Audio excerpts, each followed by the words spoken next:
Donc, le principe de Docker puis la pratique de DevOps en général, hein, comme on en avait parlé il y a maintenant 2 semaines, c'est le principe de prendre la partie dev, de développement, donc que nous, on ne connaît pas tant que ça, avec la partie ops que nous, on connaît grandement. Fait que la partie où c'est qu'on travaille sur, OK, ben notre logiciel est en train d'être configuré, notre logiciel, il faut qu'il soit déployé, notre logiciel, il faut regarder qu'est-ce qui se passe, puis comment relier ça à la partie de dev pour que ça soit un cycle plutôt que des événements stackadés, OK, où c'est qu'on a des problématiques qui arrivent, puis on a une nouvelle version qu'on ne veut pas déployer parce qu'on a peur que ça casse tout, parce que ça fait 8 mois que les développeurs y travaillent là-dessus.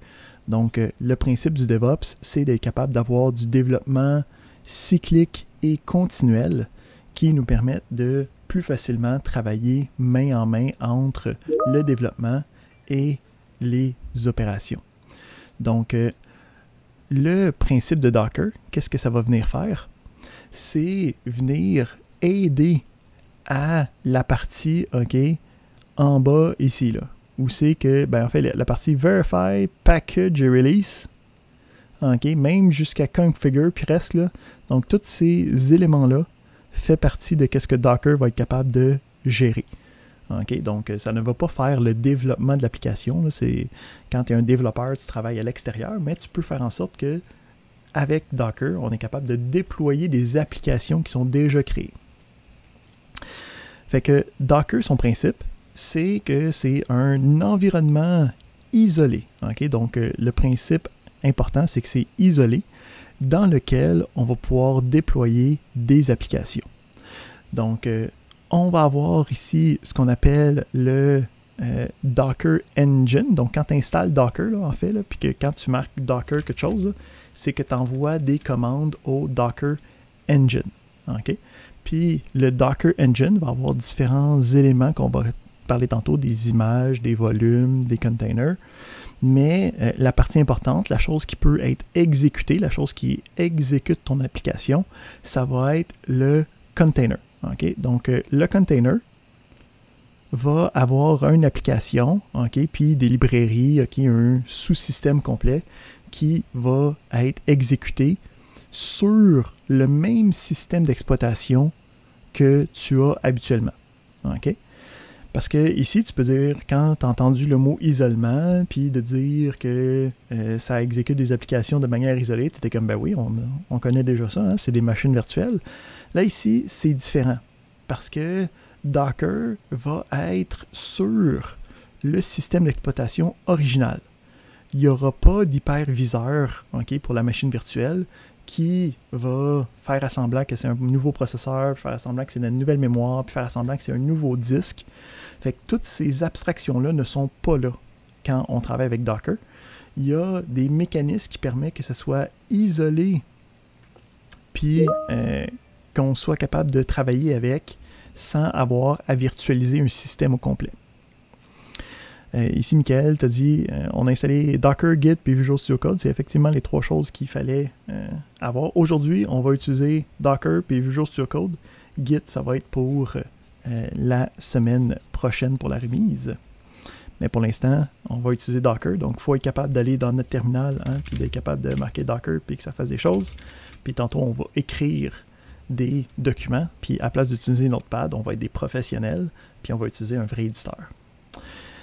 Donc, le mécanisme de Docker puis du Docker Engine, c'est de dire qu'on va être capable de rouler les applications dans un environnement isolé, mais que cet environnement-là va quand même s'exécuter sur la machine initiale.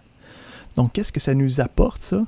Ben, ça nous apporte des grands coûts de performance. Okay? Parce que à chaque fois que tu te crées une machine virtuelle, il faut que tu te crées ton propre petit disque, il faut que tu te crées ta propre plage mémoire qui est réservée, puis après ça, lui, il émule le processeur, puis c'est capable de travailler, mais à chaque fois que tu fais ça, tu as comme un petit coût de performance.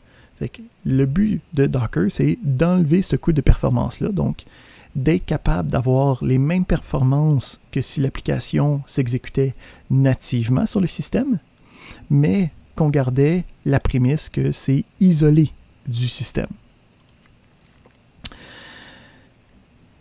OK. Fait que pour travailler avec ces différentes applications-là isolées, il va falloir comprendre un des concepts, des concepts fondamentaux de Docker. Donc, il y a toute une terminologie, il y a toute une syntaxe, puis une grande partie de connaître comment ça fonctionne, c'est de comprendre la syntaxe. Donc, quand je veux exécuter une application, okay, quand il y a quelque chose qui s'exécute, c'est ce qu'on appelle un container. Donc, à chaque fois que je vais avoir une nouvelle application que je veux rouler sur Docker, puis il peut y avoir plusieurs containers qui roulent de manière simultanée, c'est pas un problème. Donc, quand je veux rouler quelque chose, quand je veux exécuter quelque chose sur Docker, ça va se passer dans un container. Là, ici, fait que le container, lui, c'est lui qui va avoir comme des éléments qui, ça se peut que ça change, ça se peut qu'il y ait une connexion réseau qui vienne avec. Donc, Docker, il y a le container s'exécute, puis il fait des choses. Pour être capable de créer puis d'exécuter ce container-là, hein, donc cette application-là, il faut qu'elle existe quelque part là, sur le disque. Là. Donc, qu'est-ce qui est la partie de données? Qu'est-ce que c'est l'application? C'est quoi l'arborescence de fichiers? C'est quel fichier qui fait quoi? C'est quoi la configuration? Qu'est-ce que j'exécute?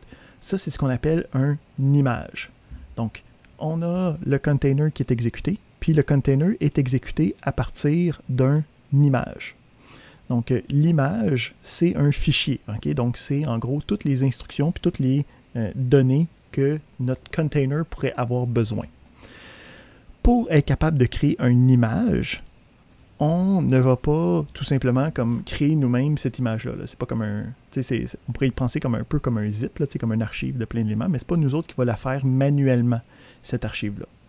Nous, ce qu'on va faire, c'est qu'on va écrire un fichier d'instruction qui va être capable de construire l'image. Donc, on va avoir un Docker file, okay, donc qui est un fichier texte, qu'on va pouvoir donner à Docker, puis dire, OK, Docker, avec ce fichier-là, construis-moi une image, puis à partir de l'image, on va... J'ai-tu pas partagé mon écran? Ça serait une bonne chose à me dire. Ouais, j'étais pas sûr. Vous me décevez, guys.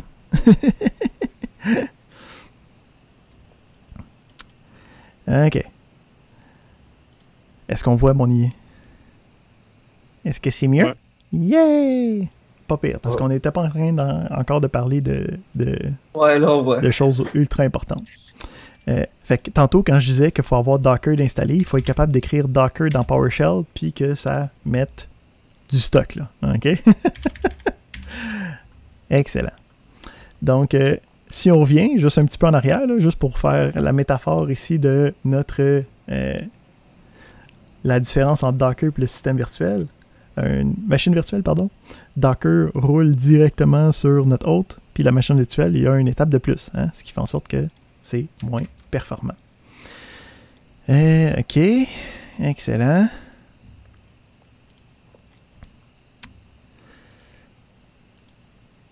Fait que, pour... oui, Saïd, qui a une question? Monsieur, juste pour récapituler les deux cours qu'on a fait, donc si j'ai bien compris, Docker, c'est un environnement isolé, puis dans lequel on va exécuter des applications grâce au container, puis le container, on le crée, puis par la suite, on l'exécute, c'est ça? Ben, le container, c'est la chose qui est exécutée. OK? Ouais. Puis, le container est basé sur une image. Fait qu'une image, c'est le fichier qui va être créé. OK. Puis l'image, elle, va être créée à partir d'un Dockerfile, que ça, c'est nous qu'on va faire. Fait qu'en gros, on a comme une recette, OK? La recette, c'est le Dockerfile, OK? Où c'est que tout ce qui est... Qu'est-ce qu'on veut faire, OK? Avec ça, on va créer l'image, qui est l'ingrédient, puis le container, c'est comme la partie comme finale qui s'exécute. OK, donc c'est ça. L'image se construit grâce au fichier de configuration. Exact, exact. OK. Ici, Michael demande, est-ce que Docker peut rouler directement sur un hypervisor de niveau 1? Non, mais il existe des distributions bare metal que leur seul but, c'est d'être capable d'exécuter le Docker Engine. Donc, il n'y a pas de hypervisor niveau 1, il n'y a pas d'OS de bas niveau que son seul but, c'est d'utiliser Docker. Parce que les différents mécanismes de Docker sont très ancrés sur les bases de Unix et les bases de Linux. Donc, il faut avoir comme un système Linux quelconque qui est en train de rouler pour être capable de faire ça. Bon. C'est le temps de faire des choses. OK? Donc, encore une fois, vous pouvez suivre en même temps. Tant que Docker est installé, toutes les commandes que moi je roule devraient s'exécuter avec vous. Puis, on va voir, puis décrire chacune des instructions, voir qu'est-ce qui se passe, comment est-ce que ça marche. Fait que, on va commencer, puis on va marquer Docker. Hein? Donc, quand on écrit Docker, après ça, il y a une série de sous-commandes que je peux aller exécuter. Nous autres, on va vouloir exécuter une image quelconque, puis on va aller exécuter l'image qui s'appelle Hello World. OK? Donc, quand je vais faire ça, ça va trouver l'image d'Hello World, la partir dans un container et donc l'exécuter, puis me donner le résultat de l'exécution jusqu'à la fin du dit programme. Fait ici, qu'est-ce qui va se passer? C'est que l'image, en ce moment, en direct dans le tutoriel d'installation, ça le fait aussi, hein? N'est-ce pas merveilleux? On commence à la même place. Donc, le principe ici, c'est que l'image, hein, elle ne la trouve pas, mais elle existe sur les repositories de Docker Hub. Donc, Docker, la compagnie, a une place où c'est que eux autres, ils ont plein d'images disponibles, okay, pour une panoplie d'applications standards avec lesquelles nous, on peut facilement travailler. Donc, dans ces cas-là, on n'a pas besoin d'écrire de Dockerfile. On peut directement aller juste chercher l'image déjà construite, puis l'exécuter sur notre ordinateur. Donc, c'est ça qui s'est passé ici. On voit ici que ça n'a pas réussi à trouver l'image de manière locale. Fait que ça a été chercher l'image, OK, de Docker Hub. On va y retourner tantôt pour voir comment ça marche le Docker Hub, mais en gros, le Docker Hub, son but, c'est d'être capable d'avoir une panoplie d'images à l'intérieur que tu peux aller chercher tout ce que tu pourrais vouloir comme logiciel, OK? Puis travailler à partir de là. Fait qu'on a ici que ça a fini de télécharger.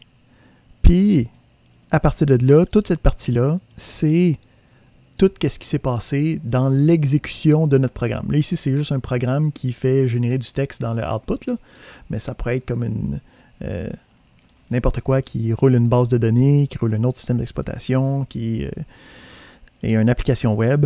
Donc, bravo, vous êtes maintenant, OK, des utilisateurs de Docker. Tching!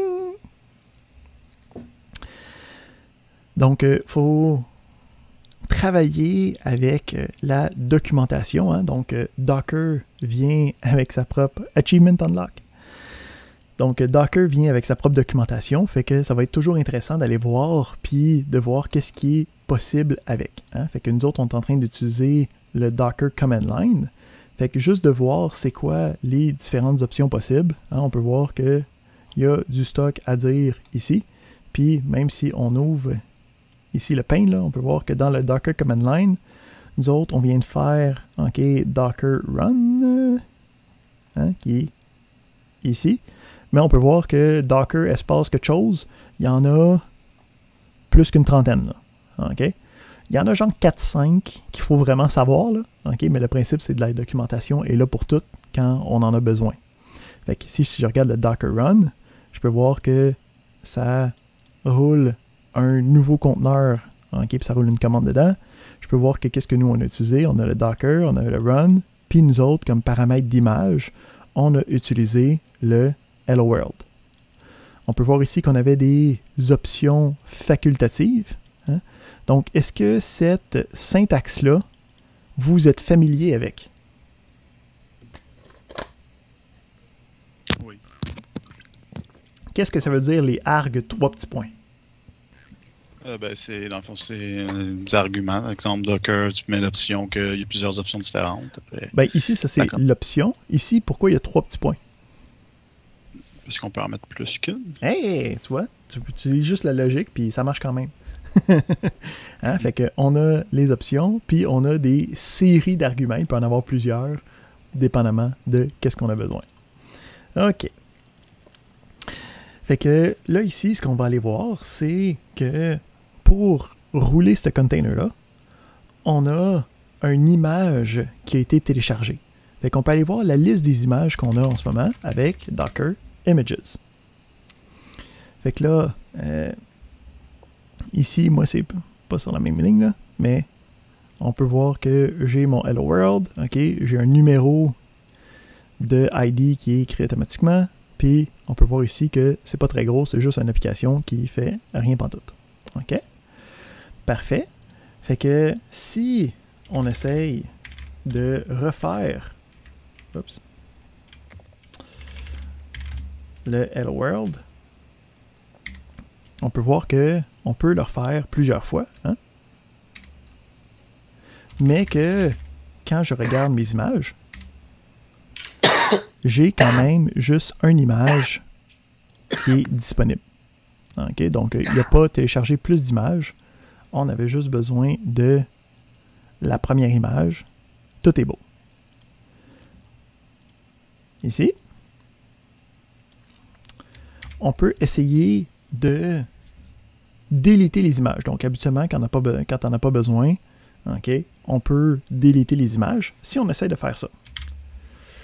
Donc, pour enlever une image, hein, on a ARMI, puis après ça, on voudrait enlever l'image Hello World.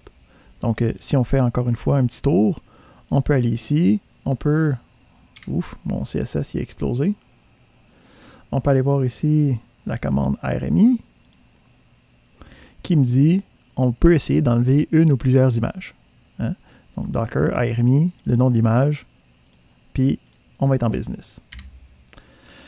Là, la problématique, c'est que ça ne marchera pas. Hein? Donc, ça me dit, je ne suis pas capable d'enlever l'image Hello World parce que elle est utilisée en ce moment par un container. Hein? Donc, on se souvient ici, on a nos images qui sont comme des fichiers déjà préfaits. Puis, à chaque fois que je veux exécuter ce fichier-là, je vais me faire un container. Mais je peux rouler plusieurs containers à partir de la même image. Fait que là, ici, on a roulé Docker Run de Hello World plusieurs fois.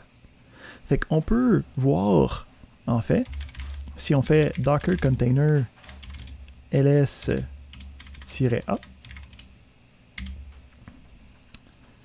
puis qu'on ouvre ça un petit peu pour l'avoir tout sur une ligne, presque.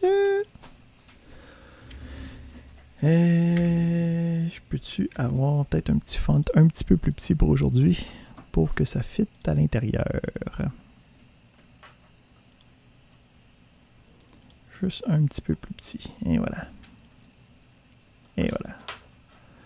Fait qu'on peut voir ici que j'ai dans mon Docker Container, donc qu'est-ce qui est en train d'exécuter sur l'engine? On a 3 fois l'image, parce que je fais 3 fois Docker Run.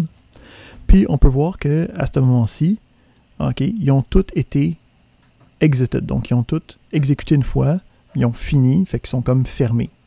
Mais ils existent encore, okay, parce que si je peux les repartir, je peux faire plein de choses avec. Le principe ici, c'est que ils sont là. Fait qu'en ce moment, puisque j'ai des containers qui utilisent l'image, ben, j'ai pas le choix. Je ne peux pas directement déliter l'image parce que le container en a besoin. Donc ici, ça va bien là, parce qu'on a juste une liste des 3 possibles. On vient tout juste de commencer à utiliser Docker. On n'a pas un paquet d'images. Puis on n'a pas un paquet de containers, mais avec le temps, il va en avoir pas mal. Fait qu'oubliez pas, hein, nos commandes Linux, on est capable de faire des greps, puis d'être capable de juste aller chercher les différents éléments qu'on recherche. Fait que pour être capable de déliter notre image de Hello World, il va falloir premièrement enlever les différents containers qu'on a utilisés. Okay? Donc, pour être capable de enlever des containers, on va utiliser la commande docker arm. Fait qu'on avait armi pour les images, puis on a docker arm pour les containers. Donc, Docker ARM me permet de m'enlever un ou plusieurs containers. Là, ici, pour être capable de bien les identifier, parce que je ne peux pas enlever le container Hello World. Le container Hello World, il n'existe pas. Les containers sont identifiés par deux éléments. Un premier qui est le container ID. Okay, donc, ça, habituellement, il n'y en aura pas deux pareils. Hein, c'est des identificateurs uniques. Puis, il y a aussi des noms. On peut donner un nom spécifique à mon conteneur quand je l'exécute, mais si j'en donne pas, lui, il va utiliser un algorithme qui prend deux mots, puis qui les colle ensemble, puis voilà, ça te fait un nom de container que tu peux spécifier. Quand je vais en enlever, donc je peux soit spécifier le nom, soit spécifier les ID. Mais avec les ID, on a un raccourci qui existe. Donc, quand je fais Docker ARM, puis à la place de mettre le ID complet là, de ADC2180253, c'est assez long, je peux mettre juste les premiers éléments. Puis lui, ce qu'il va faire, c'est qu'il va aller trouver celui qui commence avec ça, puis il va juste enlever celui-là. Si tu n'en as pas mis assez, puis il y a deux fois possiblement la même match quelque part, il va juste te donner une erreur puis te dire « Yo, j'en ai trouvé deux », comme spécifier plus de stock parce que moi, je ne suis pas capable de trouver c'est lequel. Fait que tu peux regarder tes différents containers ID puis toutes les mettre dans la liste. Puis avec le Docker ARM, ça va enlever ces containers-là. OK? Oups. C'est AD, monsieur, C'est pas AD. AD, hein? Et voilà. Donc, on voit que ça a bien marché. Ça m'a dit qu'il ne l'a pas trouvé.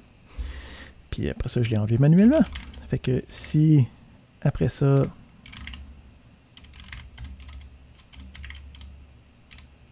je réessaye, dans ma liste de containers, j'ai rien pantoute. On peut aussi, après ça, regarder nos images. Donc, c'est pas parce que j'ai enlevé les containers que l'image n'est pas partie. Okay? Donc, l'image va rester là.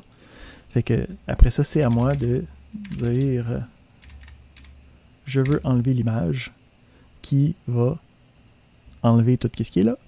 Puis maintenant, si je reviens à Docker Images, on revient avec rien pantoute. OK?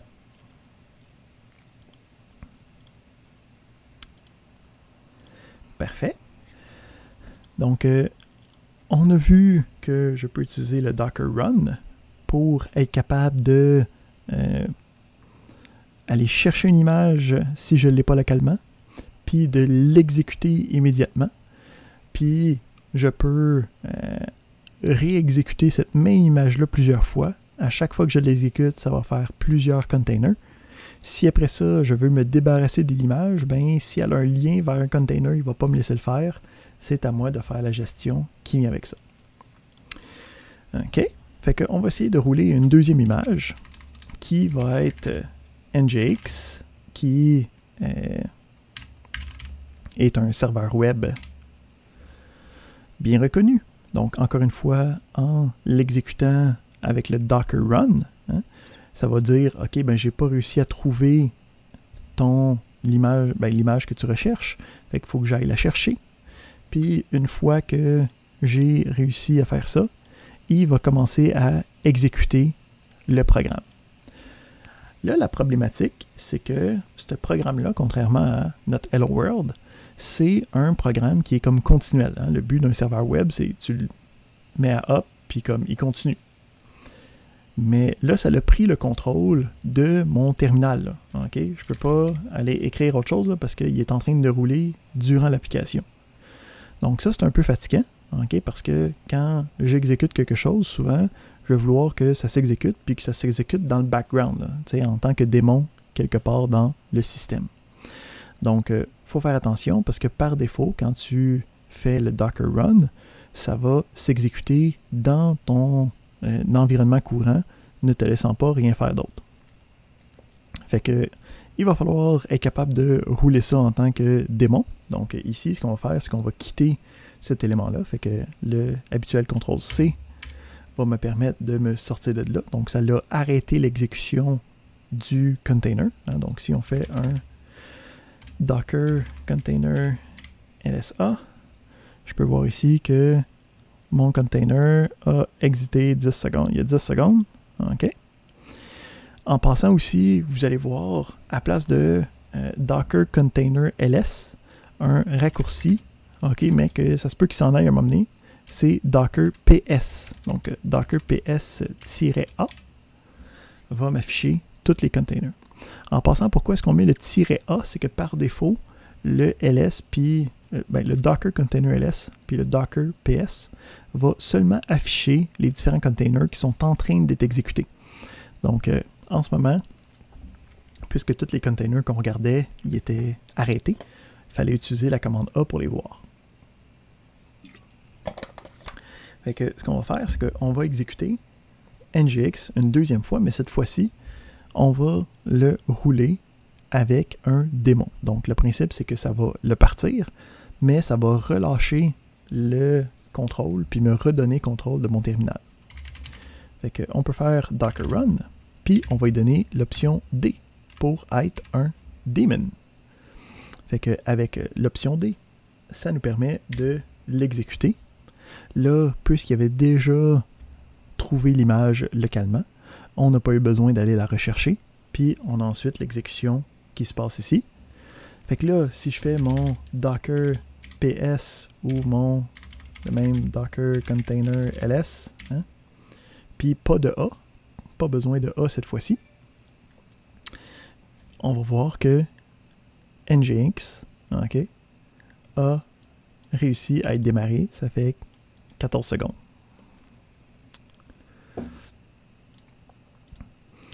Ben, ici, Michael, la migration, si il n'y a pas de...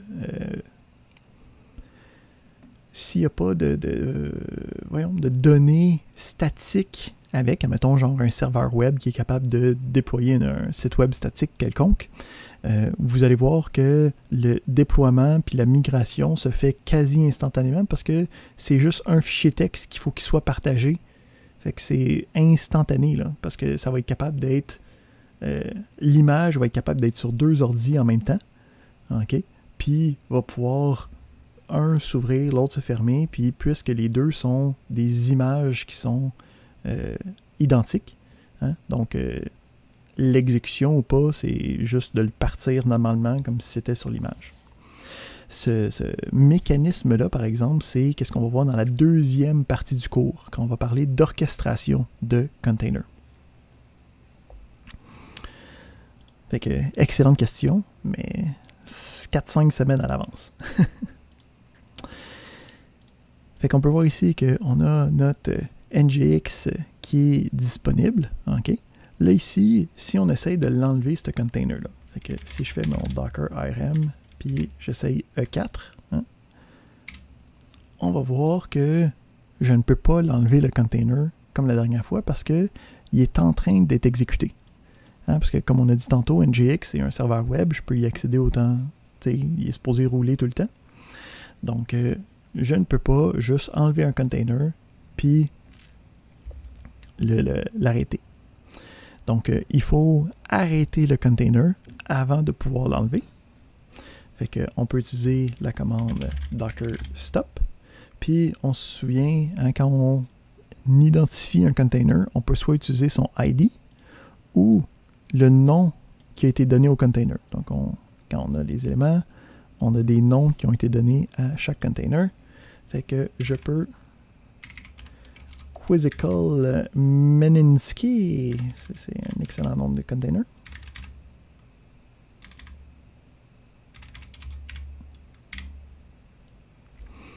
OK, fait que là, ça l'a arrêté ce container-là.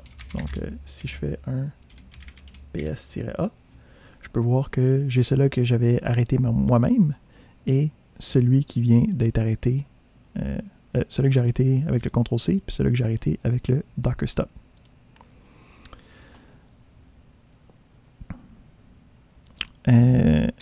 Frédéric, va falloir voir tantôt parce que peut-être que durant ton installation, par défaut, Docker devrait rouler puis devrait être capable d'accéder au Docker Engine sans avoir des droits de sudo, mais on va on va aller voir tantôt qu'est-ce qui se passe avec ça plus particulièrement. Mais au pire, tant que tu es capable de rentrer la commande avec Docker pour l'instant, on est quand même en business. OK. Et ici. Ah, c'est vrai, s'il y a pas, si tu t'es pas rajouté dans le groupe de Docker, dans ton utilisateur, c'est effectivement quelque chose qui t'arrêterait. OK. Ah, il dit que c'est fait. Fait qu'il faudrait voir qu'est-ce qui se passe avec ça. Parfait. Fait que ça ici, ça nous donne un peu les connaissances de base qui nous permet de travailler avec Docker. Fait qu'on a vu ici le Docker Container ls-a ou qu'on a vu le Docker ps-a. Docker Images me permet d'aller chercher la liste des images. On a le Docker Pull qui existe. Donc le Docker Pull, c'est pour être capable d'aller télécharger des images sans les exécuter. Donc si je veux juste aller chercher l'image en préparation d'une exécution future, hein, donc là ici dans mes images, j'ai seulement en ce moment mon NGX. Si je voudrais aller rechercher mon image de Hello World sans l'exécuter, je préfère Docker Pull Hello World.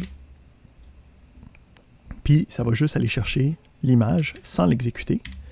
Elle est maintenant disponible pour un Docker Run quelconque.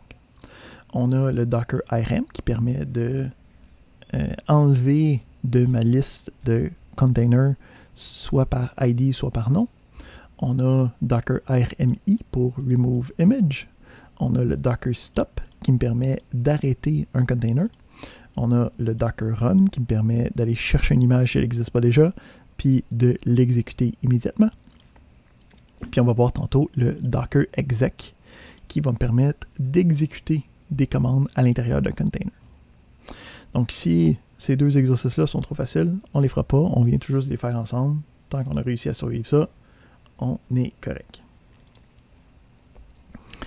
Fait que on a ici différents, un petit rappel. Qu'est-ce qui est intéressant ici, c'est qu'on peut aller faire des recherches des différentes images. Fait qu'ici, si je fais un Docker Search, hein, je peux faire une recherche de différentes images, puis ça va aller chercher sur le Docker Hub les différentes informations. Donc, on peut voir ici, on a les différents noms qu'il a trouvés, une description initiale, puis on peut voir aussi, deux colonnes, Official puis Automated. On a aussi le nombre d'étoiles, c'est comme des favoris que le monde peut se mettre.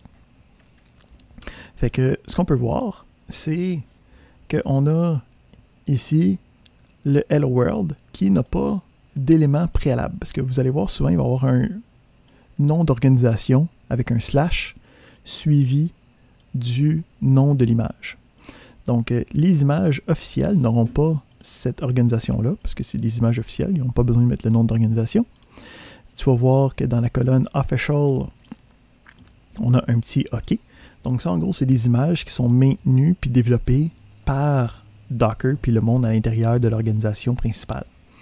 Mais sur Docker Hub, tu peux, en tant qu'utilisateur ou en tant qu'entreprise ou en tant qu'organisation, déposer des images à ton tour. Donc, vous, moi, l'école, Microsoft, Google, en tant qu'entité, peuvent aller déposer des images sur le Docker Hub pour être capable d'aller travailler avec par la suite. Fait qu'on a ici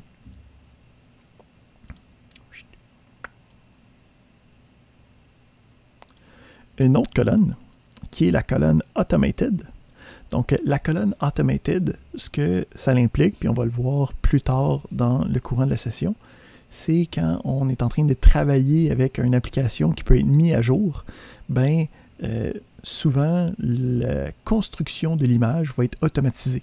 Okay? Ça veut dire que automatiquement, quand je fais une modification de l'application, il y a un logiciel qui va automatiquement faire une nouvelle image, puis la publier sur le Docker Hub. Fait que ça a deux implications. Ça veut dire que les images sont habituellement beaucoup plus à jour que le reste. Mais ça veut dire qu'il faut faire attention parce que si ça fait juste prendre la dernière version, ça se peut que la dernière version elle marche pas ou qu'elle compile pas ou qu'il y a un problème avec. Fait qu'il faut quand même regarder un peu qu'est-ce qui s'est passé. Voir c'est quoi les différentes versions possibles. Pardon.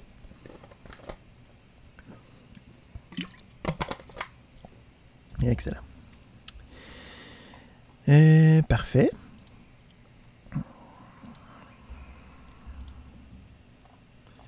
Qu'est-ce qu'il y a d'autre à dire?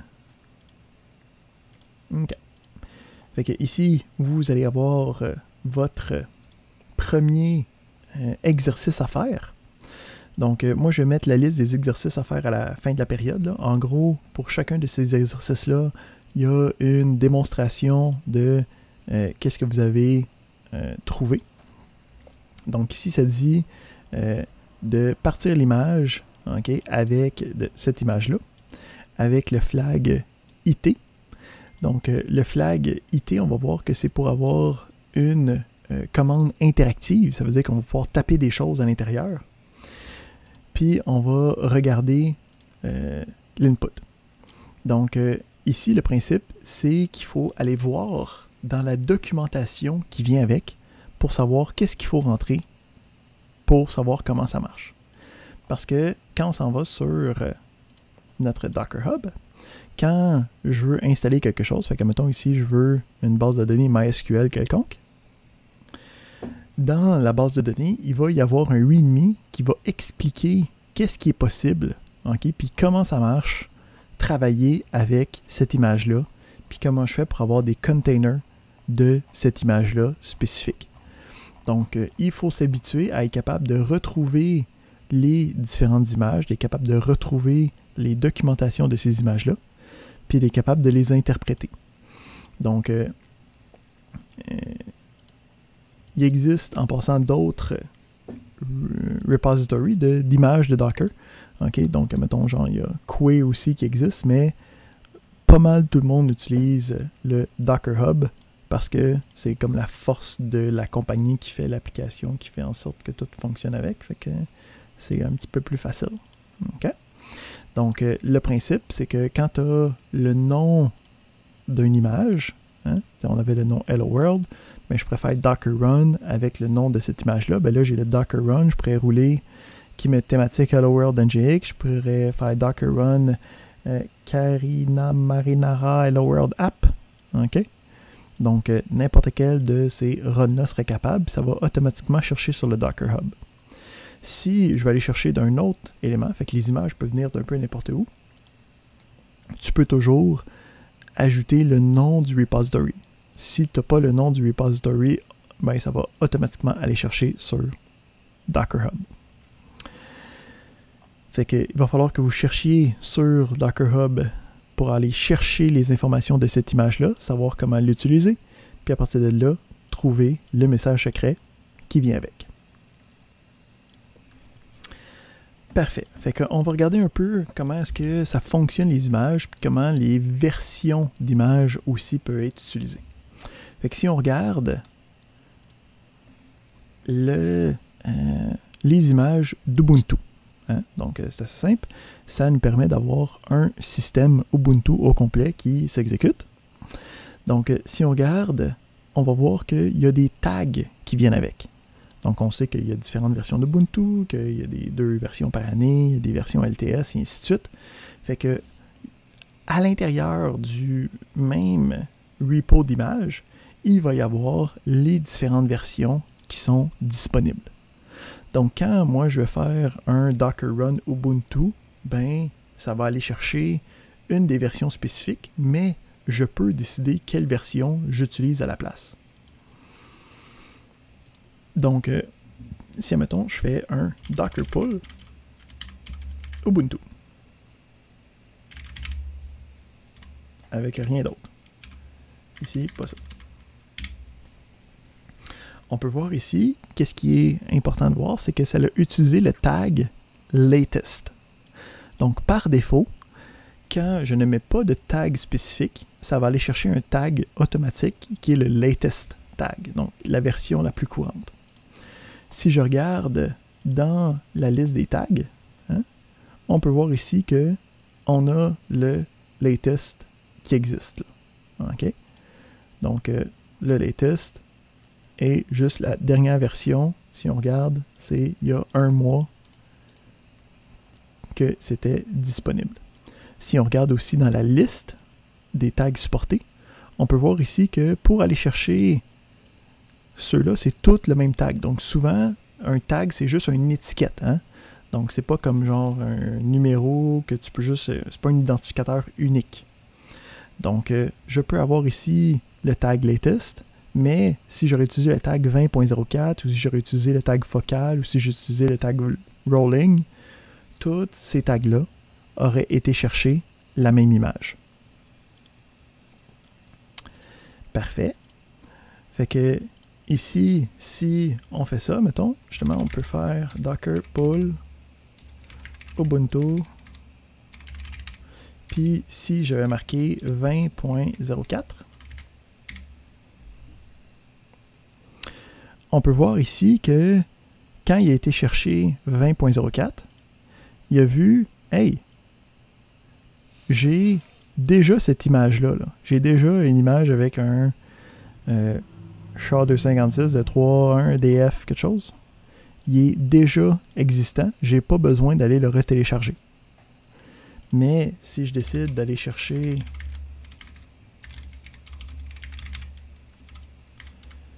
une version plus ancienne,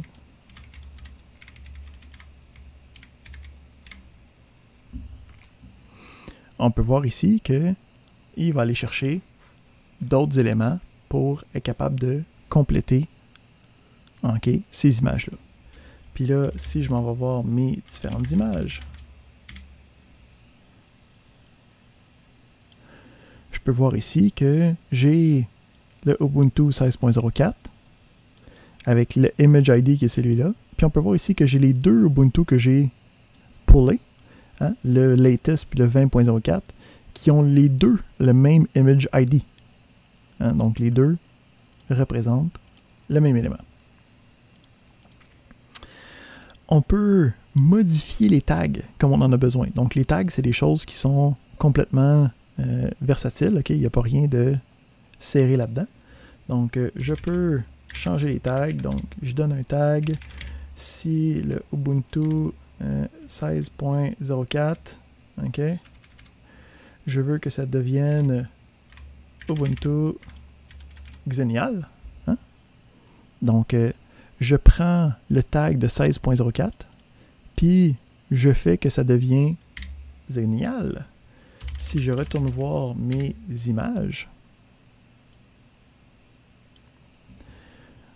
je peux voir ici qu'il y a un nouveau tag qui a été créé pour le repository d'Ubuntu, mais je peux voir ici que ça a les mêmes ID entre la version 16.04 puis les deux que j'ai tagués un après l'autre. Alright, on va se prendre des petites pauses parce que je parle pendant longtemps ici, puis je pense que c'est bon de rafraîchir un peu l'air. Fait que je pense qu'on va prendre une petite pause de 10 minutes, hein, c'est les temps habituels de période. Donc, on va travailler un peu sur l'exécution d'éléments à l'intérieur de nos containers. Donc, si on revient, on va faire un petit clear, remonter en haut. Puis on va rouler cette gentille instruction-là. Fait que, premièrement, on va découper un petit peu de qu'est-ce que c'est. Bon, on a le Docker Run, ça va bien. OK. On a le pourcentage D qui me permet d'avoir ça dans le background, hein, le daemon. On rajoute ici l'option Name. Donc, on avait vu que quand on crée différents containers, les différents containers allaient avoir un ID, que c'est pas nous autres qui décident, mais il va aussi avoir un nom qui était comme 2 mots avec le underscore. Ben, on peut choisir c'est quoi le nom, comme ça on est mieux capable de gérer les 10 containers. Ensuite, on a l'image qu'on veut exécuter, donc ici Ubuntu 16.04. Puis là, finalement, on va avoir l'action qu'on va vouloir exécuter dans le container. Donc, c'est quoi la commande que tu veux exécuter. Fait que on va peser sur Enter avec ça. Puis, on va regarder notre Docker PS. Donc, notre Docker PS, on peut voir qu'on a notre Ubuntu 16.04, on a le Container ID, puis on peut voir que en ce moment, on va mettre le A pour que ça monte le running. Puis on peut voir ici, OK, qu'il est up and running depuis 20 secondes, donc il exécute des choses qui se passent à l'intérieur. Pour être capable de voir le contenu de ce qui se passe à l'intérieur de mes containers, on peut utiliser, OK, l'option log. OK? Donc, on peut faire docker logs looper qui va me donner, OK, les logs jusqu'à présent. Puis, si je veux, je peux utiliser aussi l'option -f pour être capable de follow. Fait qu'en gros, ça va juste attendre. Puis, on peut voir ici que ça reste dans l'exécution, puis que ça l'attend les différents prochains logs. Donc, ici, si on regarde, ben, ça exécute notre petite boucle de shell. Donc, on a un while true, donc qui va répéter autant de fois qu'on veut. On va faire un do, ça va afficher la date. Un sleep 1, fait que ça l'attend une seconde.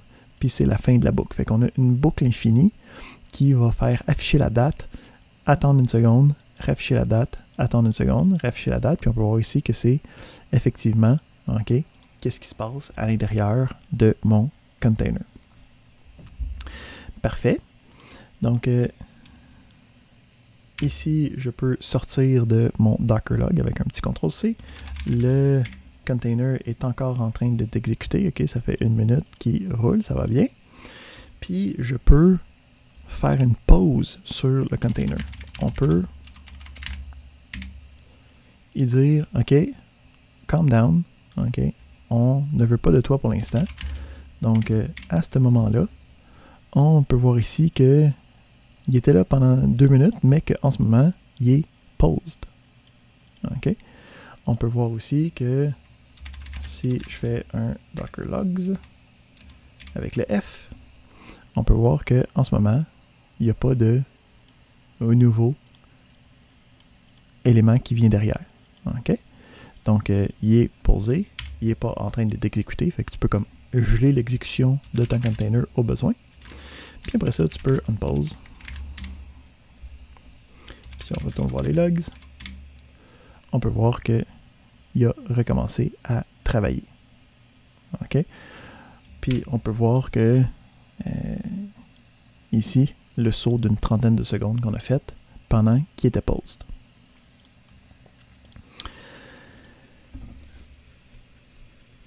J'ai-tu ma bouteille d'eau? Elle est loin. Attendez, je vais avoir besoin d'eau.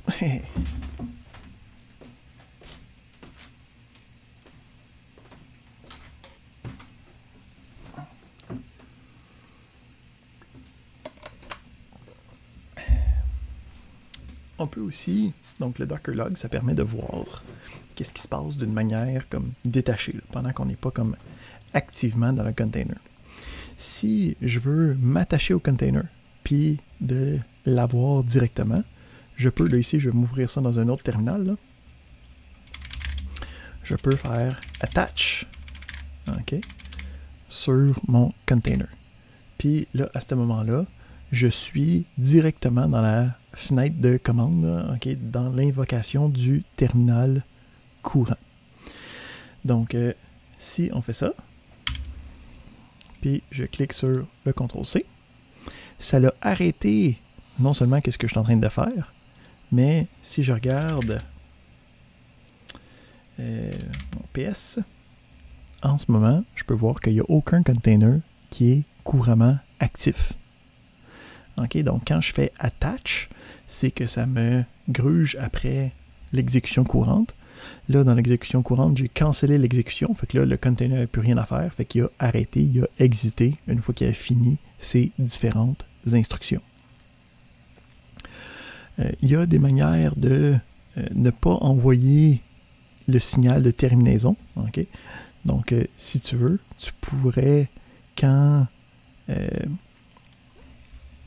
si on repart de nouveau, hein, parce qu'on peut, quand un container a déjà parti,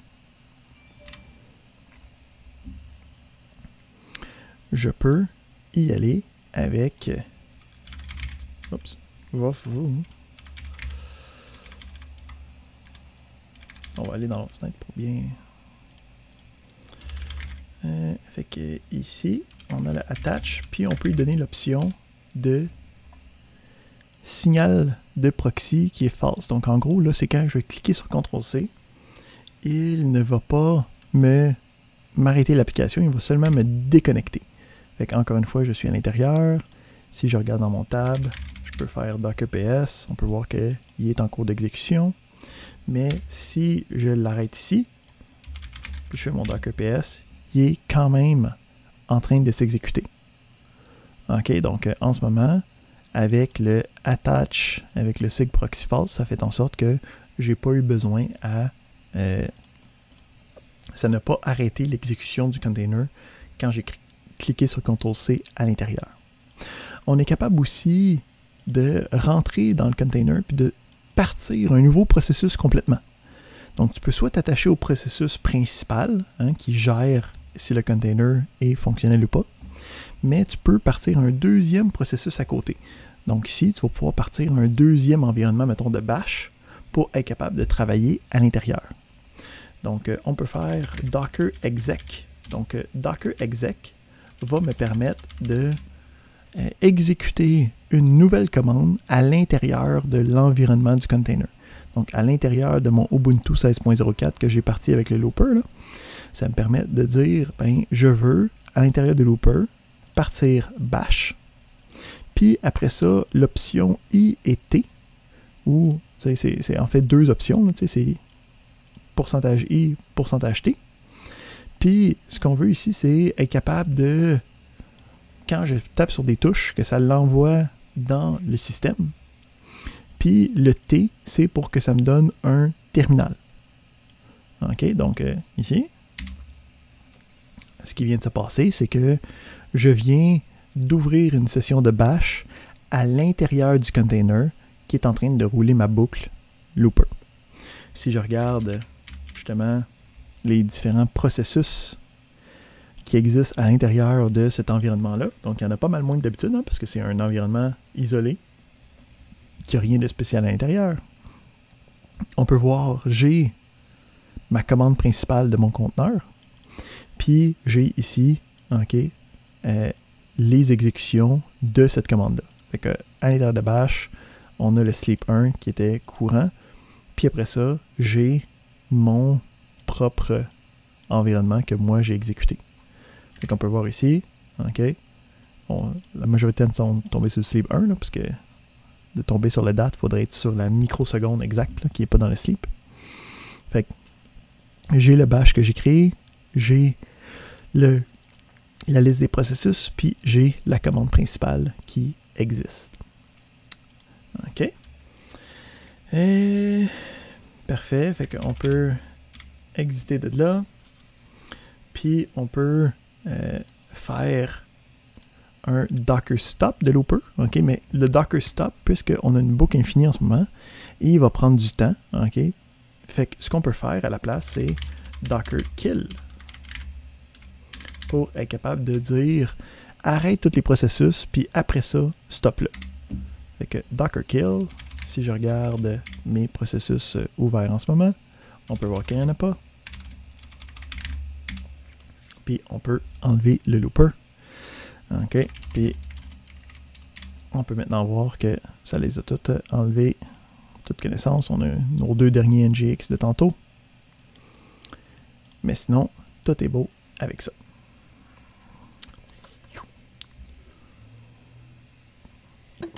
Un autre élément qui est intéressant, c'est le ARM. OK, donc on va prendre la même commande que tantôt, mais on va y ajouter deux éléments. Donc on va rajouter le ARM, puis on garde le IT de tantôt. La commande ARM, qu'est-ce que ça va faire? C'est que dès qu'il va arrêter le conteneur, il va automatiquement l'enlever. Fait qu'ici, je le roule. On est en train de le rouler. OK, donc ici, si je fais un docker ps, hein, je peux voir qu'il est ici, ça va bien. Si je fais un docker ps-a, je peux voir en ce moment que, puis même juste par principe, on va enlever nos deux images d'NGX, comme ça, on ne sera pas badré avec eux autres.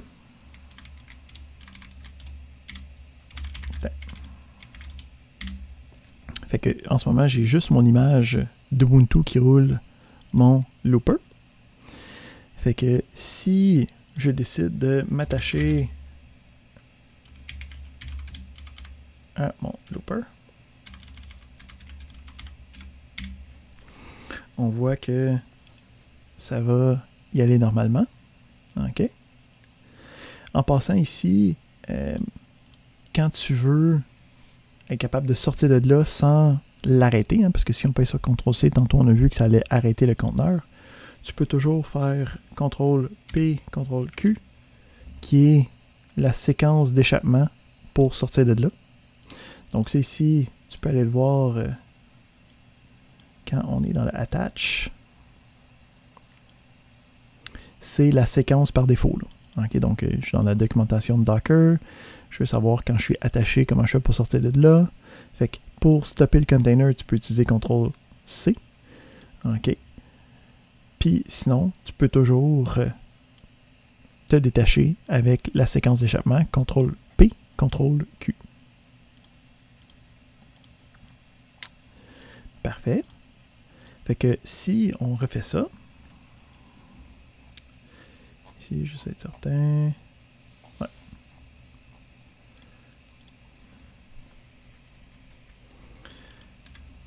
Fait que si je me rattache, puis je suis dedans, hein, si on s'en va dans l'autre bord, on peut faire un docker ps, on va voir qu'il existe.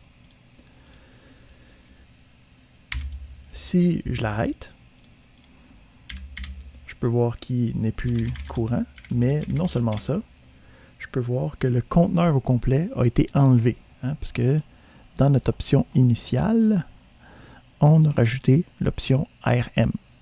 Donc ça veut dire roule le container, mais une fois que tu as fini, arrête-le tout de suite. OK, je ne veux pas en avoir de besoin par la suite. Fait que parfait. Avec ça, on a deux exercices que je vais vous demander de faire. Donc, il va y avoir le 1.4, le 1.5, ça va être un bonus parce qu'il faut être un petit peu plus fancy pour être capable de l'utiliser. Fait que ça, je vais vous laisser checker ça en temps et lieu. Ici, où c'est que moi je voulais m'arrêter? C'était 1.7, 1.8. Ouais. Excellent.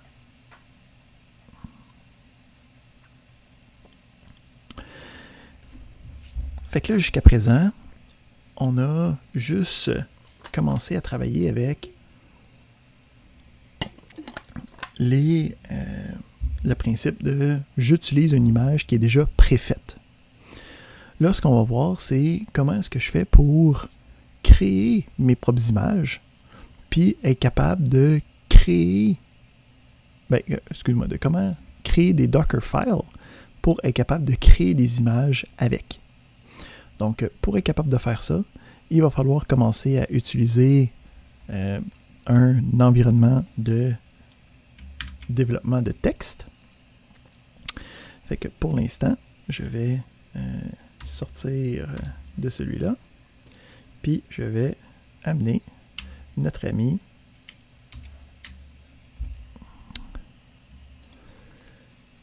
Visual Studio Code. Donc le principe de Visual Studio Code, c'est que c'est un environnement c'est un éditeur de texte pour du développement, okay, ou des opérations comme on est en train de faire. Fait que c'est un éditeur de texte glorifié. Premièrement, Visual Studio Code marche sur le principe de projet. Fait que la première chose habituellement que tu vas pouvoir faire, c'est d'ouvrir un nouveau dossier pour faire la gestion de ton projet ou sinon d'ouvrir un fichier qui va être à un endroit spécifique. Fait que nous autres, on va se préparer un petit dossier pour être capable de travailler là-dessus. Ici, on va se faire...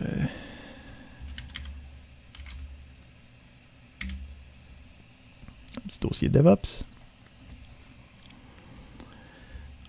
Fait ici, je vais avoir le dossier qui est déjà ouvert, dans lequel je peux créer d'autres fichiers, créer d'autres dossiers. Puis, je vais pouvoir avoir différents fichiers d'ouvert que je vais pouvoir regarder en même temps. OK? Fait que nous, ce qu'on veut se créer, c'est ce qu'on appelle un Dockerfile. Donc, un Dockerfile, ça porte bien son nom parce qu'il faut absolument que le fichier ait le nom Dockerfile sans extension. Ici, c'est très probable que quand vous allez ouvrir ce fichier-là, il vous demande, voulez-vous aller chercher l'extension de Docker? Tu peux cliquer sur oui, puis qu'est-ce qui va arriver, c'est qu'il va reconnaître que c'est un Dockerfile, puis il va pouvoir t'aider dans la syntaxe, mettre de la bonne colorisation, te donner s'il y a des erreurs. Okay, comme ici, j'ai rien décrit dans mon Dockerfile, fait que c'est problématique. Fait que le principe du Dockerfile, ça va être comme une liste d'informations pour être capable de créer une image. Fait que comment est-ce que ça a marché? On commence avec de quelle image tu veux te baser. Donc, le principe de Docker, puis le principe des images en général, ça va être un principe où c'est qu'il y a des layers d'images une par-dessus l'autre. Donc, on a dit qu'une image, c'est quelque chose que tu ne peux pas modifier quoi que ce soit, mais tu peux bâtir par-dessus. Donc, le principe de Docker, c'est un principe d'oignon. Okay? Tu commences avec quelque chose, tu rajoutes une petite étape, tu rajoutes une petite étape, tu rajoutes une petite étape, puis là, quelqu'un d'autre peut prendre cet oignon-là, puis dire, ben moi, je rajoute cette petite étape-là, je rajoute cette petite étape-là, puis là, à chaque fois, ça agrandit, puis ça devient un tout plus complexe, okay? Sans avoir eu à refaire tout du début. Donc, à chaque fois qu'on va travailler avec le Dockerfile, le principe, c'est que chacune des lignes rajoute une couche à notre image. Fait que la première chose qu'il faut toujours que tu fasses dans un Docker, c'est de partir d'une image préexistante. Donc, c'est pour ça qu'il y a des images officielles. Là. On n'ira pas à comment créer une image initiale. Là. Le principe, c'est que tu commences d'un système déjà préfait. Puis à partir de là, toi, tu peux aller travailler, puis rajouter des choses, puis aller mettre des éléments intéressants. Fait que, on va commencer, puis on va avoir notre première commande. Donc, le principe, c'est que chacune des lignes a une commande suivie d'arguments. Puis ça va créer une nouvelle image, une nouvelle couche dans notre image. Fait qu'on a le workdir. Donc, le workdir, ça crée un dossier sur ton système, puis ça te met directement dans ce dossier-là. Donc, en gros, c'est dans ce dossier-là que tu vas travailler. Donc, c'est dans ce dossier-là que tu vas installer ton application, c'est dans ce dossier-là que tu vas exécuter tes différentes commandes. Donc, habituellement, c'est un dossier dans lequel tu vas aller travailler. À partir de là, tu peux exécuter les commandes run. Donc, run vont être exécutées dans un environnement de shell. Okay? Donc, ici, ça dit que ça exécute avec le bin sh-c. Puis, on va avoir ici touch, .txt. Donc, le principe ici, c'est que cette commande-là, puisqu'elle est après l'utilisation de workdir, va faire en sorte que ça fait le touch à l'intérieur du mydir. Hein? Donc, dans le directory que j'ai créé à l'intérieur de ma plateforme d'Ubuntu, je vais maintenant aller créer un fichier texte. Est-ce que touch, ça vous dit quelque chose ou il faut que j'explique un peu qu'est-ce que ça fait dans la vie? Ou on est grec? Ça crée un fichier, c'est exactement ça. Excellent. Ensuite, on a d'autres commandes possibles. Hein? Donc, mettons copy. Fait que le but de copy, puis en passant aussi, qu'est-ce qui est intéressant quand tu es en train d'utiliser Visual Studio Code, c'est que quand tu écris les différentes commandes, tu as de l'aide automatique. Hein? Donc, tu as la documentation qui est comme intégrée avec. Fait qu'on peut voir ici que copy new files and directories to the images file system. Ah, OK. Fait que ça va me permettre de prendre des fichiers locaux de mon ordinateur, puis de les copier dans l'image que je veux créer. Donc ici, on pourrait dire, mettons, j'ai local.txt, puis je veux la copier à la destination, okay, dans le dossier courant qui va être le work_dir. Parfait. Ensuite, on peut exécuter d'autres commandes. Mettons ici, on a le wget.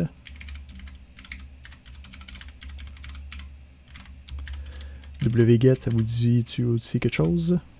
Ça nous permet d'aller télécharger des pages web. En fait, ça nous permet d'aller télécharger des choses, habituellement des choses sur le web. Dans ce cas-ci, ça télécharge un fichier HTML quelconque. Puis, on finit avec le command. Donc, ça ici, ça va être en gros la chose qui va être exécutée quand je fais le Docker run.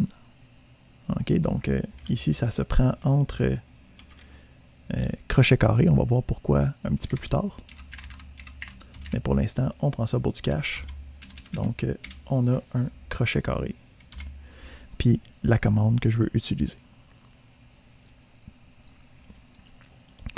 Fait que ça ici, c'est en gros ma recette qui va me permettre de créer une image, qui va me permettre d'exécuter, par la suite avec un Docker Run, d'exécuter cette image-là, puis d'être capable de tout faire ça. Là, pour exécuter ça, il faut que j'aille dans mon terminal. Je n'ai pas besoin d'ouvrir une nouvelle fenêtre. Qu'est-ce qui est le fun aussi dans Visual Studio Code, c'est qu'il y a un terminal intégré. Fait que je peux ici aller dans l'onglet terminal. OK, si c'était sur Windows, il est ici le terminal. Là. Utiliser le raccourci. Ou sinon, il y a aussi une palette de commandes, okay, que je peux invoquer pour aller demander les fonctions que je veux faire. Donc, je peux ici, je ne sais pas comment l'invoquer ou aller dire.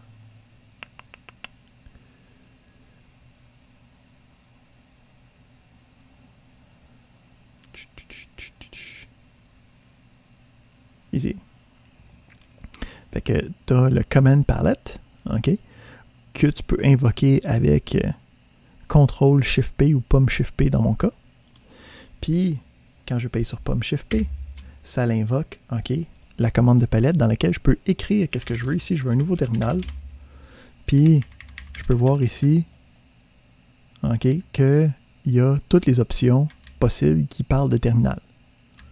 Fait que je peux ici créer un nouveau Integrated Terminal. Puis, je peux voir que j'ai un raccourci qui est CTRL-SHIFT-Backtick. Hein, fait qu'au pire, je pourrais aussi faire CTRL-SHIFT-Backtick. Puis, je peux voir que ça m'ouvre un terminal qui est à l'intérieur de la même fenêtre. Donc, c'est ça qui est le fun avec Visual Studio Code, c'est que tu es capable de travailler dans une seule application pour travailler dans les différents environnements que habituellement tu as besoin. Hein, parce qu'en ce moment, j'ai mon dossier dans lequel je peux travailler, j'ai un éditeur de texte, puis j'ai mon invite de commande. Fait que c'est comme j'ai le Windows Explorer, Notepad et le Command Prompt d'ouvert en même temps, mais dans une seule application qui les gère bien ensemble. Je peux voir aussi que quand j'ai ouvert mon terminal, il s'est automatiquement ouvert dans l'onglet ici. Puis ici, en passant, ça m'ouvre un terminal, moi, parce que je suis basé sur Unix, là, mais tu peux ouvrir le PowerShell ici aussi à l'intérieur. Parfait. Fait que on a ici la commande qui va me permettre de prendre ce Docker file-là et de créer une image avec qui s'appelle Docker Build. Donc, Docker Build, il faut que tu l'envoies sur un dossier quelconque qui contient un répertoire avec un Docker file à l'intérieur. Puisqu'on est déjà dans le bon répertoire, j'ai juste à mettre un point pour dire que c'est le dossier courant. Fait que quand j'essaye ça, ça l'essaye de faire des choses. OK, fait qu'on va étudier ça un petit peu.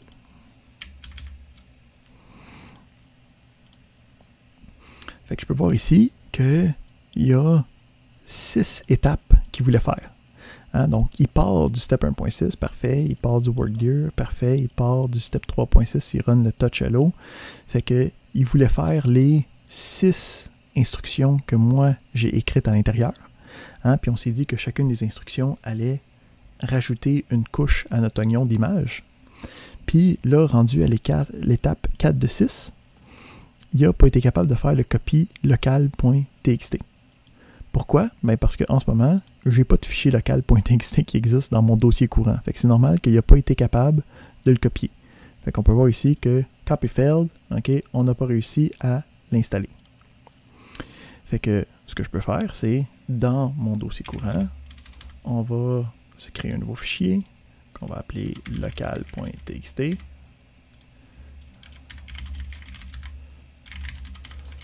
Puis on va mettre quelque chose dedans.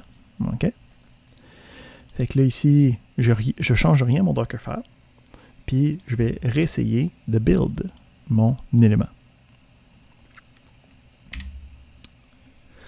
On peut voir ici, on a les, premièrement, okay, quand on travaillait avec les steps, okay, bon, le from, il va aller chercher l'image que j'avais déjà, fait que ça va bien.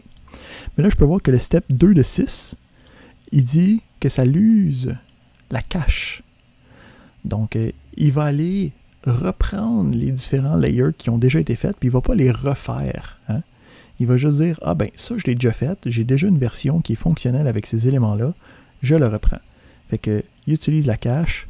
Là, quand il est rendu à la copie, il fait comme, OK, ça c'est quelque chose de nouveau que j'ai jamais réussi à faire encore. J'essaie de le faire. J'ai maintenant une nouvelle version de l'image avec un nouveau ID. J'essaye ensuite de faire wget, puis ça marche pas. Parce que dans l'image, okay, c'est une image d'Ubuntu qui est diminuée en taille grandement. Hein. Le principe, c'est que tu n'as pas besoin d'avoir tout dans l'image de base. Fait que on n'a pas wget. Fait que là, c'est à nous d'aller chercher wget puis de l'installer avant de pouvoir le travailler. Effectivement, Michael demande, donc le touch, il ne se dupliquera pas. Non seulement il ne se dupliquera pas, mais il n'y aurait même pas la chance d'essayer de le refaire, puisque cette étape-là a déjà été faite. Tu as comme une version de l'image qui est gelée, qui est déjà préfaite. Fait qu'effectivement, il n'y aura pas un double touch qui se ferait, il n'y aura pas comme une mise à jour de la date, mettons, là, ou quoi que ce soit, qui se passerait avec. C'est vraiment, il a été fait, je l'utilise la cache, on est good. Fait que là, il va falloir rajouter des utilisations de apt-get, hein, parce que si on va aller chercher wget sur Ubuntu, on va utiliser le package manager. Donc, si je vous parle de apt-get update puis apt-get install, c'est-tu aussi du thumbs up? Hein? Oui. Oui. Excellent. Donc, est-ce que vous avez utilisé apt une fois dans votre vie ou apt-get? Est-ce que vous savez qu'il y a une différence? Est-ce que vous savez que les deux existent? Ici, faire attention, hein? Dans notre cas particulier, des fois, vous allez voir des choses avec apt. Hein? Apt, le but, c'est d'être une interface utilisateur. Donc, un humain peut voir le contenu puis comme interagir avec. Apt-get est laissé pour rester à une espèce d'interface, justement pour genre des lignes de commande, comme qu'est-ce que nous, on est en train de faire, de l'automatisation. Oui, Frédéric?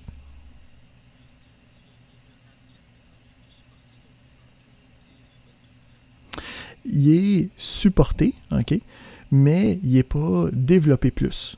Mais les features à l'intérieur sont frozen. Ça veut dire que le script que je suis en train de décrire en ce moment, il va marcher pour toujours. Apt ne devrait pas être utilisé avec Docker parce que, justement, il est encore en développement. Puis aussi, les différents features, les différentes actions, les différents arguments sont movibles, sont dynamiques, ne sont pas garantis de marcher. Fait que apt-get n'est plus supporté en tant qu'outil pour l'utilisateur, mais c'est encore un excellent outil pour les administrateurs. Hein, la différence ici. Oui, Saïd?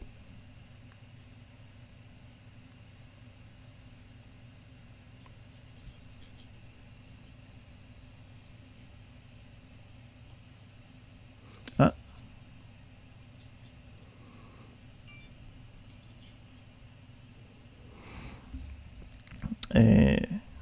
Ici, pour le sim... Ouais. T'as-tu trouvé passer au travail ou on n'a pas trouvé pourquoi?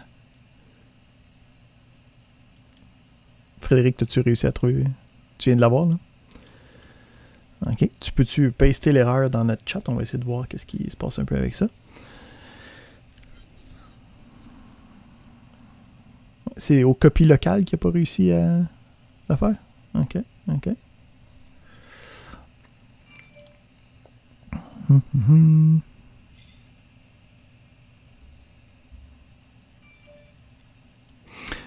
OK. Ben Frédéric, toi, c'est normal, par exemple, parce que c'est la même erreur que moi j'ai eue. Hein? Parce qu'il n'y avait pas de fichier dans cette affaire-là. Fait qu'il faut créer le fichier local.txt, là. Donc, c'est normal que cette erreur-là existe parce qu'on n'a pas fait les fichiers. Donc, c'est à nous de créer le fichier manuellement pour que ça le copie.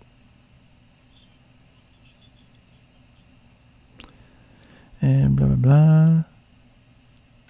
Ouais, ben, je parlais pour Frédéric, là, lui qui. Son erreur semble plus directe. Dans un instant, on va regarder ça, voir si on peut trouver ça.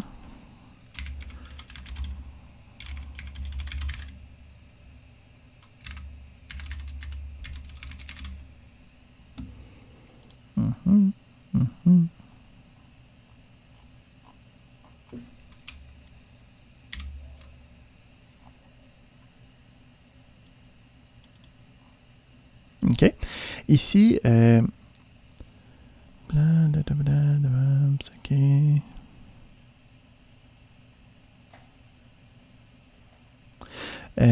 Ton Dockerfile en ce moment, il est-tu dans ton dossier courant de documents DevOps?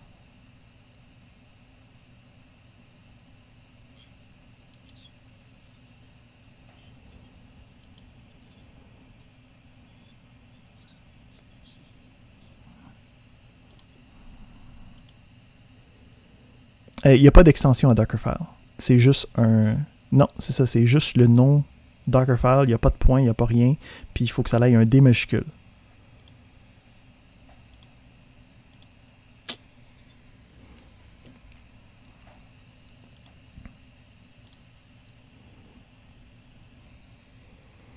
Parce que comme tu peux voir ici, la dernière ligne dit que dans ton home Bob, excellent nom d'utilisateur, document DevOps, / Dockerfile, no such file directory. Fait qu'il n'a pas trouvé le Dockerfile de base.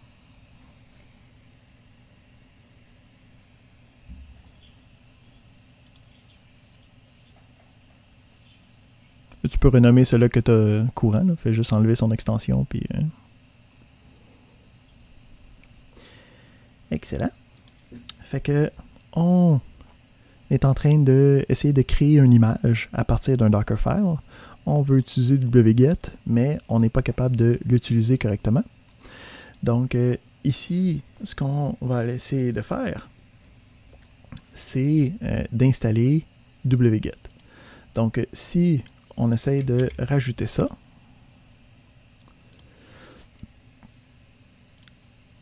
ici, avant mon touch,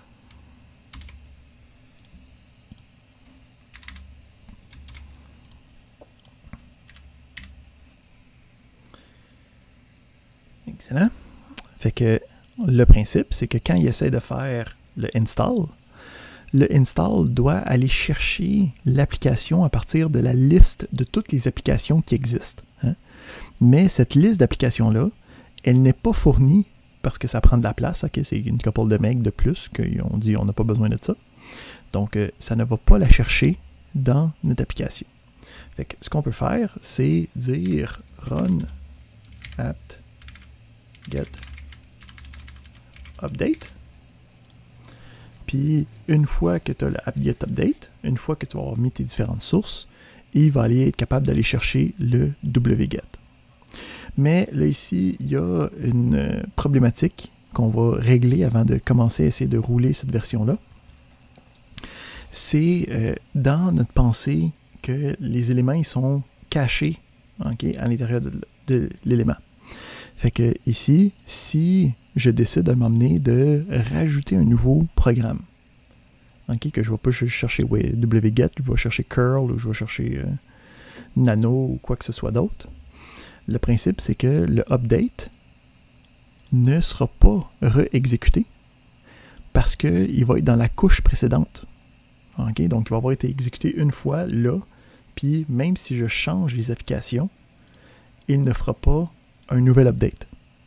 Ça, c'est une mauvaise pratique parce que ça ne va pas chercher les dernières versions de chacune, ça ne va pas chercher les versions avec les pages de sécurité.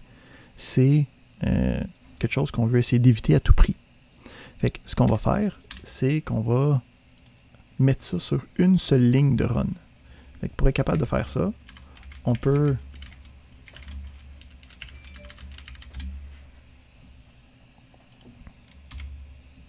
ben, c'est pas un auto-update. Hein? Ici, c'est juste le principe que quand je crée l'image, je vais chercher la dernière version courante, okay, que je veux installer. En passant ici, ça va être la version 16.04. Okay? C'est pas que ça va se faire comme à chaque fois que je vais aller télécharger l'image. Ça se fait une fois à la création de l'image. Mais quand moi j'écris l'image, je veux avoir un contrôle sur le update qui est roulé. Là.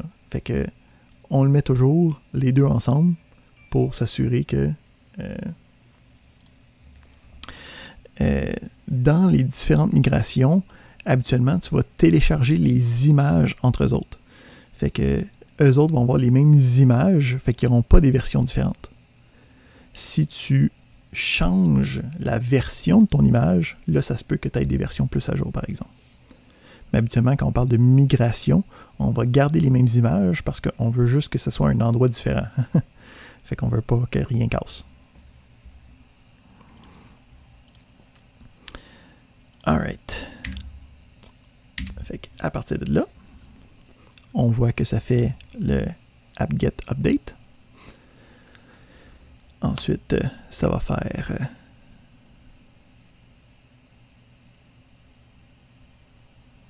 le install. Excellent. Fait qu'on peut voir ici, ça fait le update.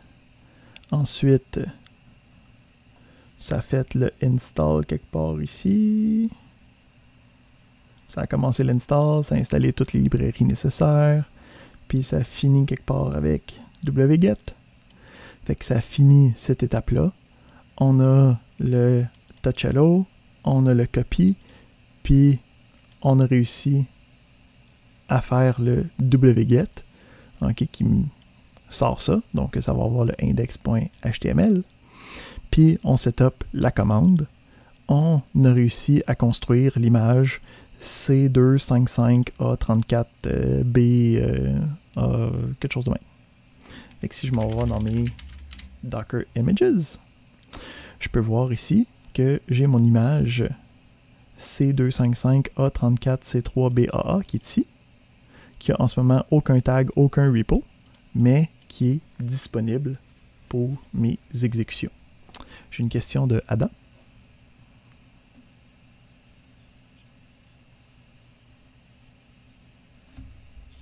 Ouais.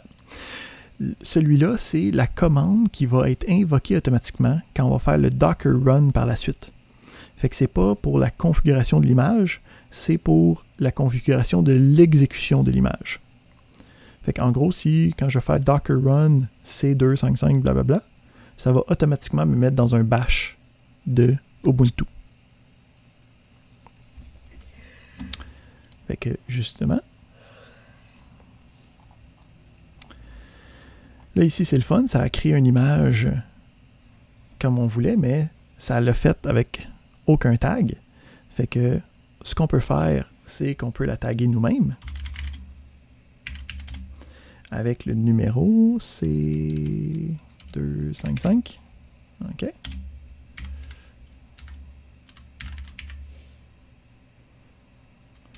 Là,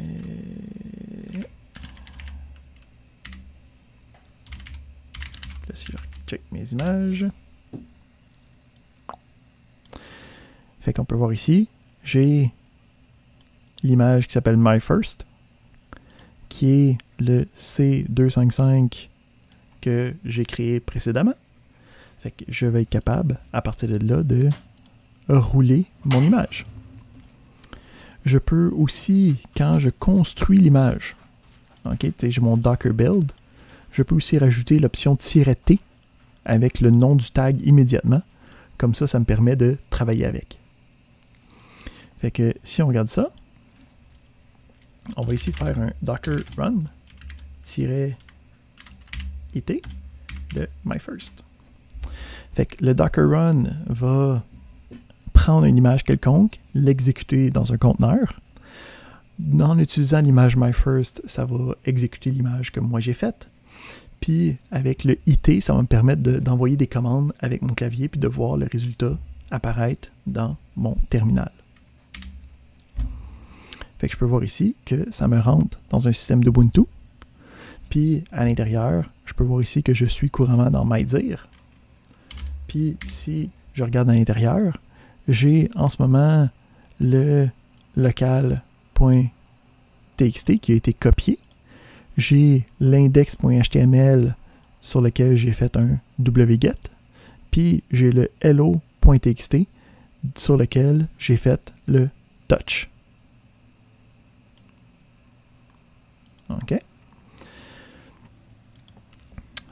Parfait. Fait qu'on a réussi à créer une nouvelle image qu'on a réussi à exécuter dans un conteneur à partir d'un Dockerfile. Donc, c'est une autre grosse étape de franchie dans notre vie de containerisation. On est bon pour une deuxième petite pause. Fait qu'une autre petite pause de 10 minutes. Puis, on revient donc à 4h05.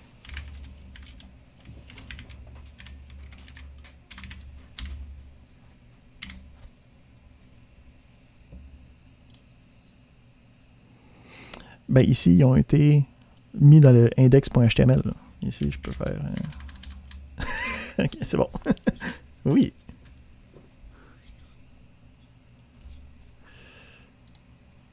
Oui, pardon, j'ai muté mon micro.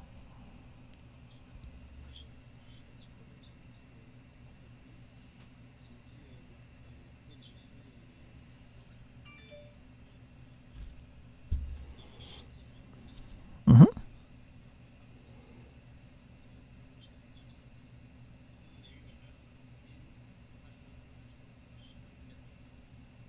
Mhm. Ici, fais attention. Ton run apt-get, là, il est bien ici, puis il est bien au-dessus du run, comme au début, là. Habituellement, les installations, tu vas les faire au début de ton... Oui, certainement. Mhm.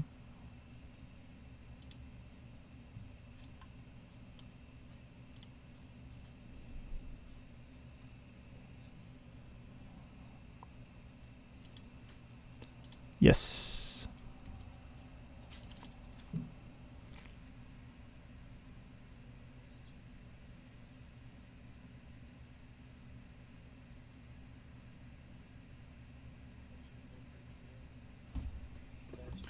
Tu as oublié de sauvegarder ton fichier de Dockerfile. Donc, si tu regardes dans ton onglet, tu peux voir qu'il y a une pastille pleine à côté du nom du fichier. Non, plus dans l'onglet du nom du fichier. Donc, ici, il y a une pastille pleine, puis aussi directement en haut de l'éditeur. Donc, tu sais, tu as comme tes numéros de ligne. Là. En haut de tes numéros de ligne, tu as une pastille qui dit que le fichier n'est pas enregistré encore. Fait que, enregistre le fichier, puis...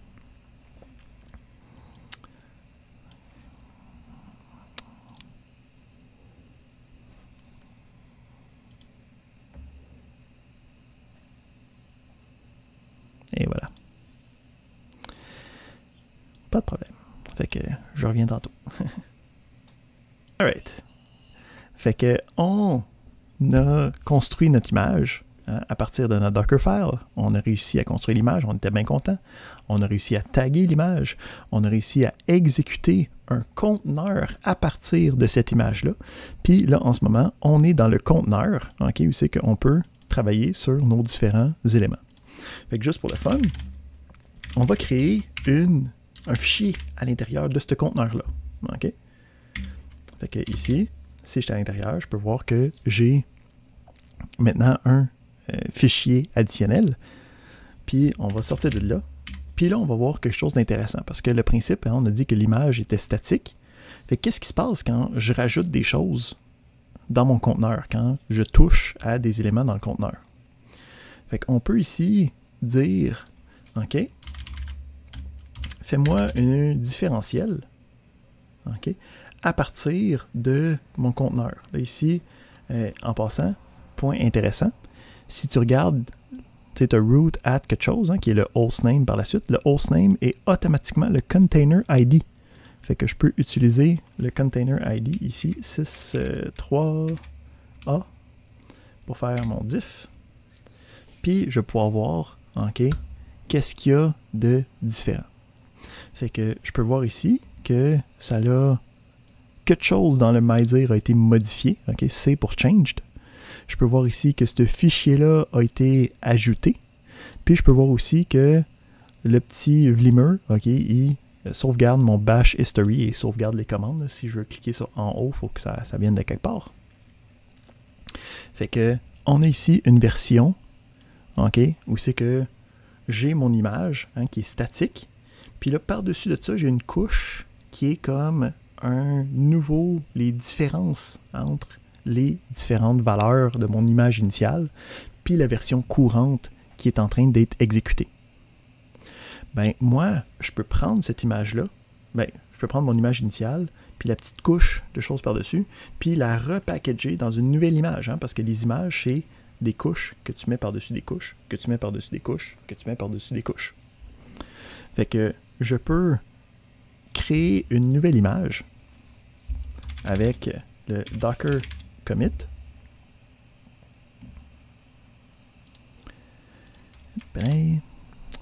Avec le Docker commit, avec le numéro de l'image. Puis on va l'appeler avec un nom quelconque. OK? Donc, quand je vais exécuter ça, ça me crée une nouvelle image. Si je regarde mes images, je peux voir que j'ai l'image que j'ai construite, qui est la même que tantôt, avec mes fichiers initiaux, mais je peux voir que j'ai ma nouvelle version qui existe, puis qui, à l'intérieur, va contenir les différents changements que j'ai apportés. Fait que, à ce point-là, si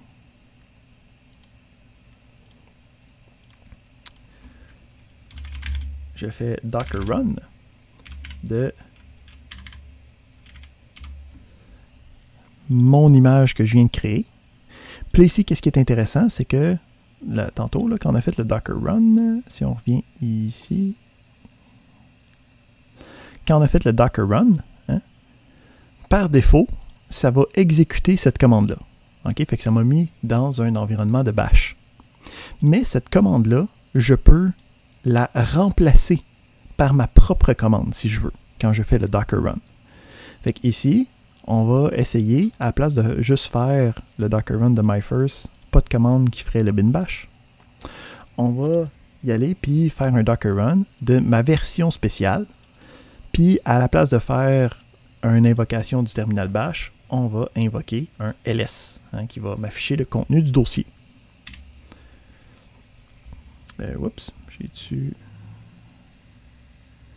je l'ai appelé plus changes en place de plus changes. Good job, we go.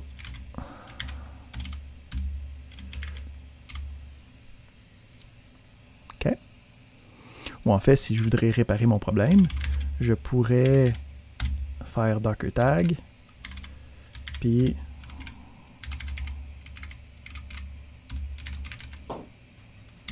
le renommer comme il faut. Puis là, à partir de là,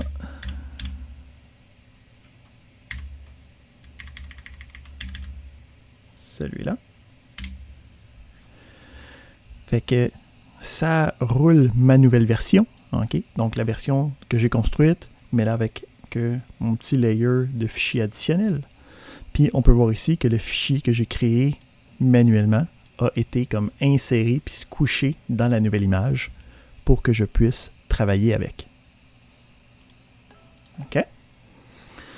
Donc ici, on a 2 nouveaux exercices qui vont vous demander de continuer à travailler puis de travailler avec des Dockerfiles qui sont déjà, avec des from qui sont déjà préfaites, dans lesquelles vous allez devoir travailler, puis créer des Dockerfiles qui sont capables de bien travailler avec ces outils-là. Parfait. Fait que c'est pas mal aussi que je voulais me rendre aujourd'hui. Comme ça, on en a encore pour la semaine prochaine. Fait qu'aujourd'hui, le restant de la période va être utilisé pour travailler sur les différents exercices de cette page-là. Donc, les exercices à faire, c'est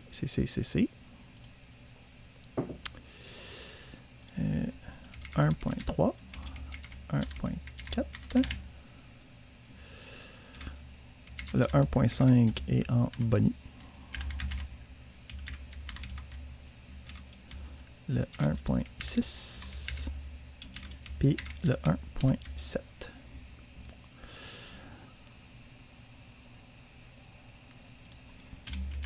Le 1.7 qui est Bonnie parce qu'il y a du scripting dedans que je suis pas certain si vous êtes top notch avec ça.